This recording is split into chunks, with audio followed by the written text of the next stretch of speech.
Hi dears, welcome to Keerthi vlogger. ಎಲ್ಲರೂ ಹೇಗಿದ್ದೀರಾ? ಚೆನ್ನಾಗಿದ್ದೀರಾ ಅಂದ್ಕೊಂಡಿದ್ದೀನಿ. ನಾನು ಕೂಡ ಚೆನ್ನಾಗಿದ್ದೀನಿ. ಇವತ್ತೊಂದು ಒಳ್ಳೆ ರೆಸಿಪಿ ತಂದಿದ್ದೀನಿ, ರುಚಿಯಾದ ಎಮ್ಮಿ ರೆಸಿಪಿ. ಇವಾಗ ನಾನು ಒಂದು ಡೆಸರ್ಟ್ ಮಾಡ್ತಾಯಿದ್ದೀನಿ. ಅದನ್ನು ಹೇಗೆ ಮಾಡೋದು ಅಂತ ನೋಡೋಣ ಬನ್ನಿ. ನಾನು ಫಸ್ಟ್ಗೆ ಅರ್ಧ ಲೀಟ್ರ್ ಹಾಲು ತಗೊಂಡಿದ್ದೀನಿ. ಅದನ್ನು ಒಂದು ಪ್ಯಾನ್ಗೆ ಹಾಕ್ಕೊಂಡು ಅದಕ್ಕೆ ನಾವು ಸಕ್ಕರೆ ಸೇರಿಸ್ತಾಯಿದ್ದೀವಿ. ರುಚಿಗೆ ತಕ್ಕಷ್ಟು ಸಕ್ಕರೆ ಸೇರಿಸಬೇಕು.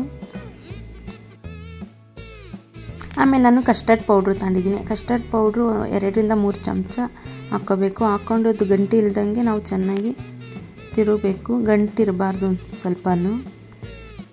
ಕಸ್ಟರ್ಡ್ ಪೌಡ್ರ್ ಇದ್ದರೆ ಅದರಿಂದ ನಾವು 2-3 ಥರ ಎಮ್ಮಿ ಡೆಸರ್ಟ್ಗಳನ್ನ ಮಾಡ್ಬೋದು. ನಾನಿಲ್ಲಿ ಇವತ್ತು ಬ್ರೆಡ್ಡಿಂದ ಮಾಡ್ತಾಯಿದ್ದೀನಿ, ಬ್ರೆಡ್ ಪುಡ್ಡಿಂಗ್ ಕಸ್ಟರ್ಡ್ ಅಂತ. ಅದನ್ನು ನೋಡೋಣ ಬನ್ನಿ ಯಾವ ರೀತಿ ಮಾಡೋದು ಅಂತ.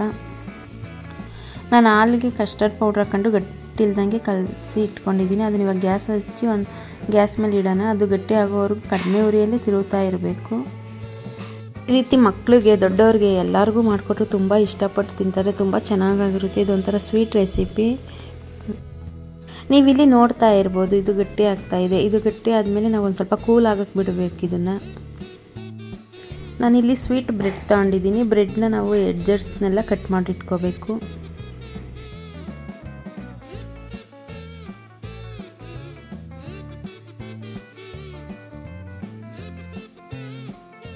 ಎಡ್ಜಸ್ ಎಲ್ಲ ಕಟ್ ಮಾಡಾದ್ಮೇಲೆ ಇಲ್ಲಿ ನಾವು ಸ್ಕ್ವೇರ್ ಟೈಪಲ್ಲಿ ಕಟ್ ಮಾಡ್ಕೊತಾ ಇದ್ದೀನಿ. ಸಣ್ಣ ಸಣ್ಣಗೇನಲ್ಲ, ಒಂದು ಬ್ರೆಡ್ಡಲ್ಲಿ 4 ಪೀಸ್ ಮಾಡಿಕೊಂಡ್ರೆ ಸಾಕು. ಬ್ರೆಡ್ನ ನಾನು ಸ್ಕ್ವೇರ್ ಶೇಪಲ್ಲಿ ಕಟ್ ಮಾಡಿ ಇಟ್ಕೊಂಡಿದ್ದೀನಿ. ಇವಾಗ ಇದನ್ನು ರೋಸ್ಟ್ ಮಾಡಬೇಕು. ಅದಕ್ಕೋಸ್ಕರ ನಾನಿಲ್ಲಿ ಒಂದು ಫ್ಯಾನ್ಗೆ ಸ್ವಲ್ಪ ಬೆಣ್ಣೆ ಹಾಕಿದ್ದೀನಿ. ನಾನಿಲ್ಲಿ ಸ್ವಲ್ಪನೇ ಬ್ರೆಡ್ ತೊಗೊಂಡಿರೋದು, ಅದಕ್ಕೆ ನಾನು ಸ್ವಲ್ಪ ಬೆಣ್ಣೆ ಹಾಕಿ ಇದು ಬೆಣ್ಣೆ ಮೆಲ್ಟ್ ಆಗೋವರೆಗೂ ಸ್ವಲ್ಪ ಕೈ ಆಡಿಸ್ತಾ ಇರಬೇಕು.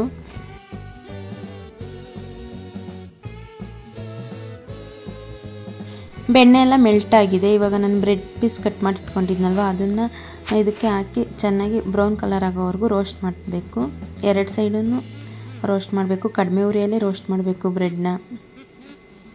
ನಾನಿಲ್ಲಿ ಬ್ರೆಡ್ ಯೂಸ್ ಮಾಡಿದ್ದೀನಿ. ನಿಮ್ಗೆ ಬೇಕಾದ್ರೆ ರಸ್ಕ್ ಇದ್ರೂ ಸಹ ರಸ್ಕಲ್ಲೂ ಸಹ ಈ ಥರ ಮಾಡ್ಕೋಬೋದು.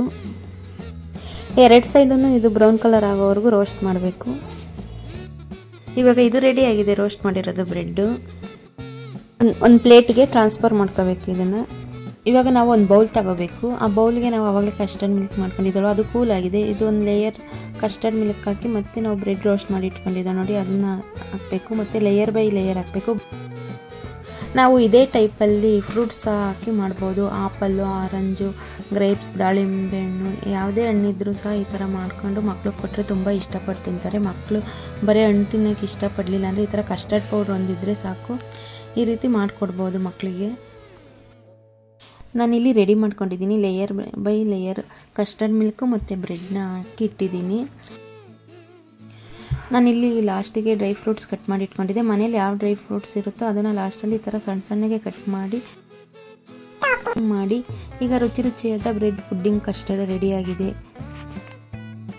ನೀವು ಟ್ರೈ ಮಾಡಿ ನೋಡಿ ಹೇಗೆ ಬಂತು ಅಂತ ನಂಗೆ ಕಮೆಂಟಲ್ಲಿ ತಿಳಿಸಿ. Thanks for watching. ನೆಕ್ಸ್ಟ್ ವಿಡಿಯೋದಲ್ಲಿ ಸಿಗೋಣ. ಬಾಯ್, ಟೇಕ್ ಕೇರ್.